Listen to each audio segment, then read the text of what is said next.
Jadi kalau kita zikir tadi la ilaha illallah, la ilaha illallah. Awas, hati-hati. Jangan mentasawurkan, menformkan, menggambarkan zat. Tapi menggambarkan asma'nya. La ilaha. Lalu kalau ingin kaya, la ilaha illallah karim, la ilaha illallah razzaq, la ilaha wahhab gitu kalau mau.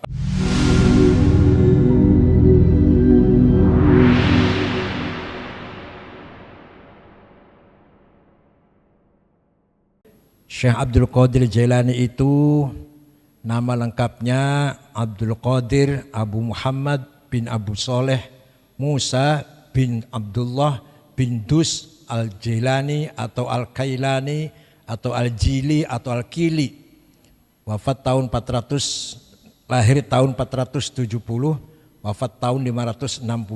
Jadi sezaman dengan Syekh Ghazali, Imam Ghazali. Imam Ghazali lahir tahun 450, ini 471. Syekh Abdul Qadir Jailani wafat 561, Imam Ghazali 505 udah wafat. Syekh Abdul Qadir Jailani terkenal dengan Muhyiddin Sultan Aulia Sayyidul Arifin. Beliau sangat mujarab, sangat terkenal punya karomah. Kalau ditawassuli insyaallah Allah mengabulkan segala doa kita. Karena salah satu qutbun min al-aqtabil arba'ah. Salah satu wali kutub. Wali kutub itu yang menjaga alam semesta ini ada 4. Syekh Abdul Qadir Jailani, Abil Hasan Asyadzili, Said Ahmad Badawi dan Said Hasan Rifai. Itu wali kutub ada 4. Adapun qutbul aqtab, pemimpinnya itu rahasia. Rahasia Allah qutbul aqtab itu. Di bawahnya wali kutub ada wali Abdal, wali Abdal ada wali Autad. Nah, kalau Qutbul Aqtab rahasia Allah. Siapa itu Qutbul Aqtab? Kutubnya kutub itu rahasia Allah. Alhamdulillah saya sendiri telah mengikuti bacaan manaqib tadi dengan doa-doa yang sangat indah sekali yang dikarang oleh Kiai Ahmad Asrori bin Utsman Al-Ishaqi. Dari Kedingding Surabaya. Yang Tarekat Tijaniyah tarekatnya. Qadiriyah. Oh ya, Qadir Naqsyabandiyah. Nah, Syekh Abdul Qadir Al-Jailani itu mazhabnya Hambali. Tapi setelah akhir hayat, setelah sepuh pindah ke Syafi'i. Beliau punya karangan yang saya tahu Al-Hunyah, Fathur Rabbani, Futuhul Ghaib dan tafsir. Tapi tafsir ini masih ada orang atau beberapa penyelidik, pengkaji diragukan nisbatnya kepada Syekh Abdul Qadir Jailani. Mungkin tulisan muridnya atau tulisan cucunya atau keturunannya. Nah, Mas Dzikir ini insya Allah akan menjadi pusat sentral Tanwirul Qulub. Insya Allah akan menjadi pencerah hati di majlis ini. Fadhkuruni adzkurkum washkuruni wala takfurun. Zikirlah kepadaku maka aku akan ingat kepadamu. Zikirlah kepadaku dengan taat. Adzkurkum bil maghfirah. Zikirlah kepadaku bit ta'ah. Wadhkuruni bil maghfirah. Adzkurkum bil maghfirah. Washkuruni wala takfurun. Barang siapa yang tidak pernah bersyukur, tidak pernah berzikir, kelasnya sudah kelas kufur. Kufurun ni'mah. Dikit lagi kufur akidah, dikit lagi adiknya kufur akidah. kufur nikmah, bukan kufur akidah. Jadi walaupun akidahnya masih Islam, tapi orang nggak pernah zikir, nggak pernah syukuran, berarti sudah masuk dalam golongan kufar, kufran nikmah. Nah, zikir ini ada 3 kelas. Ada zikrul asma, zikir yang paling rendah. Ya Razzaq, ya Aziz, ya Jalil, ya Kabir, ya Latif. Yang diminta rezeki, ya Razzaq. Yang diminta kemenangan, ya Aziz. Agar muktamar menang. ya Alim, ilmu. Ya Wahhab, pemberian. Walhasil permintaan tertentu. Jadi zikirnya mengajukan proposal tertentu. Ya Mutakabbir, ya Kabir, ya Ali. Ya bagus. Tapi kelas rendah. Bagus. Tadi itu fadhkuruni adzkurkum. Walladzina hum ala salatihim daimun. Orang-orang innal insana khuliqa halu'a idza massahu syarru jazu'a wa idza massal khairu manu'a illal musallin alladzina hum ala salatihim daimun. Manusia itu wataknya kalau diberi cobaan ngersul lagi apa? Ngerundel, tidak menerima, berontak. Wa idza massal khairu manu'a, apabila dikasih kebaikan, jembar rezekinya, maju dagangnya, kikir, pelit. Nah, kecuali orang yang selalu sholat. Illalladzina hum ala sholatim daimun. Apa arti daripada selalu sholat? Maksud sholat terus? Ya bukan. Sholatnya di luar sholat yang resmi yang rukuk sujud itu, hatinya selalu zikir kepada Allah. Di luar sholat yang resmi, rukuk sujud, di luar itu hatinya selalu zikir kepada Allah, itu namanya sholat namanya. Alladzina hum ala sholatim daimun, selalu langgeng sholat. Masa sholat terus ya, kapan kerjanya? Sholat terus gitu, enggak. Di luar sholat yang resmi, namanya sholat termasuk zikir kepada Allah. Nah, zikir asma itu penting. Barang siapa yang punya hajat, ingin apa saja monggo, silakan. Memperbanyak zikir kepada Allah dengan menghadirkan asma'nya di dalam hati. Sebab kalau tidak menghadirkan asma'nya, nanti tasawur zat, salah nanti. Paham gak ini? La ilaha illallah. Kalau tidak mentasawurkan asma'nya, nanti tasawurnya zat. Nah, itu gak boleh.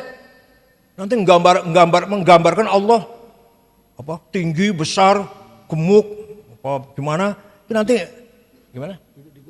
Di kursi singgasana. Itu nanti terjerumus. Makanya kalau zikir tasawurnya apa?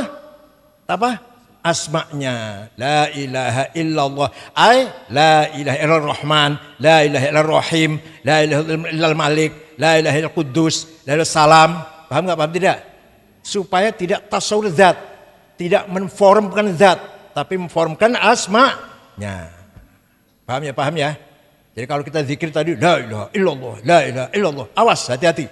Jangan mentasawurkan. Formkan, menggambarkan zat, tapi menggambarkan asma'nya. La ilaha. Lalu kalau ingin kaya, la ilaha illallah karim, la ilaha illallah razak, la ilaha wahhab, gitu kalau mau kaya. Kalau mau menang ya la ilaha illallah aziz, la jalil kabir, jadi orang besar, pangkatnya tinggi lah. Jadi supaya mentasawurkan asma, itu bagus sekali. Tapi itu kelas rendah. Yang kelas menengah, naik kelasnya zikrus sifat. Sifat ma'ani Allah ada 7. Qudrah, iradah, sama, basar, ilmu, hayah, kalam, apalagi? 7. Ketika zikir itu la ilaha illallah itu menyerahkan diri kepada kudrahnya, kepada iradahnya, kepada kekuasaannya, kepada kehendaknya yang mutlak, yang absolut, kepada ilmunya yang absolut, kepada kalamnya, kalimahnya, perintahnya yang absolut. Jadi itu zikir nomor 2. Ini tidak menentukan permintaan kaya, menang, mulia, enggak. Tapi menyerahkan diri kepada sifatnya. Jadi ketika la ilaha illallah, la ilaha illallah, artinya apa?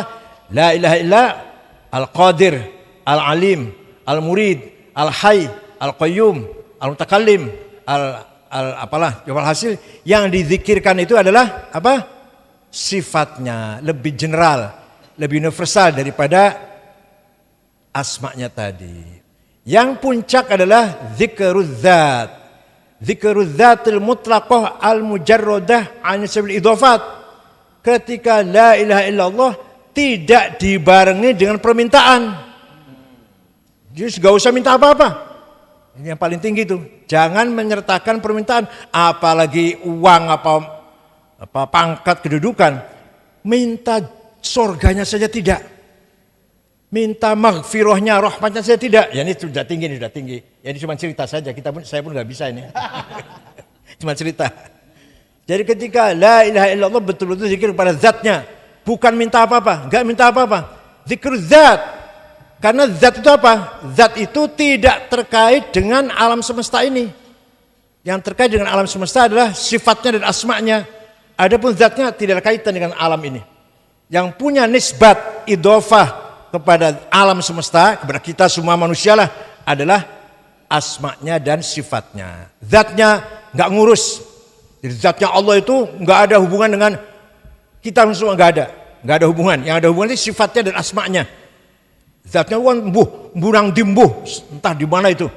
Jadi yang kita yang punya ta'alluq, punya nisbat, punya idhofah kita itu adalah kepada sifat dan asma'nya. Kalau bisa zikir yang ketiga ini, gak usah lama-lama, 5 menit saja setiap hari setiap malam, 5 menit saja. Yang lainnya zikrul asma, lainnya zikrul sifat. Yang 5 menit zikrul zat. Bisa gak coba? Bisa gak? Dari subuh sampai isya zikrul asma, minta kaya, minta sugih, minta banyak duit, minta banyak mobil, banyak rumah. Nah nanti malam-malam, di waktu malam tahajud, 5 menit zikrul zat. Tidak minta apa-apa, betul-betul zikir kepada zatnya Allah. Al-mujarradah anin nisab wal idhofat. Zat Allah yang tanpa ada relasi, hubungan dengan apa-apa, dengan alam semesta ini. Itulah zikir yang paling tinggi. Belajar. Jadi kalau zikir zat sehari semalam ada ya 2 menit atau 1 menit lah yang zikir zatnya. Yang lainnya zikir asma sifat. Mudah-mudahan majlis ini barokah. Dan saya insya Allah ya tidak setiap bulan ya sering kesini lah. Insya Allah kalau diundang saya sering kesini. Saya pun ingin mengikuti manakiban. Terus terang saja saya masih asing dengan manakib. Terus terang mawon. Sekolah bukan ahli manakib. Tapi kalau burdah, teba, barzanji saya sudah sejak kecil hafal itu. Tapi kalau manakib saya belum ahlinya belum. Maka selalu baca manakib ya nanti. Selalu baca. Nah, nanti saya sering kesini insya Allah. Kapan-kapan kesini lagi ingin ikuti baca manakib. Indah sekali syair-syairnya dan doa-doanya indah sekali. Saya masih asing dengan manakib itu. Kalau burdah, teba, barzanji saya hafal itu. Mudah-mudahan ada manfaatnya. Syukron wa dumtum fil khair barakati wan najah. Wallahul muwaffiq ila aqwamit thoriq. Wassalamualaikum warahmatullahi wabarakatuh.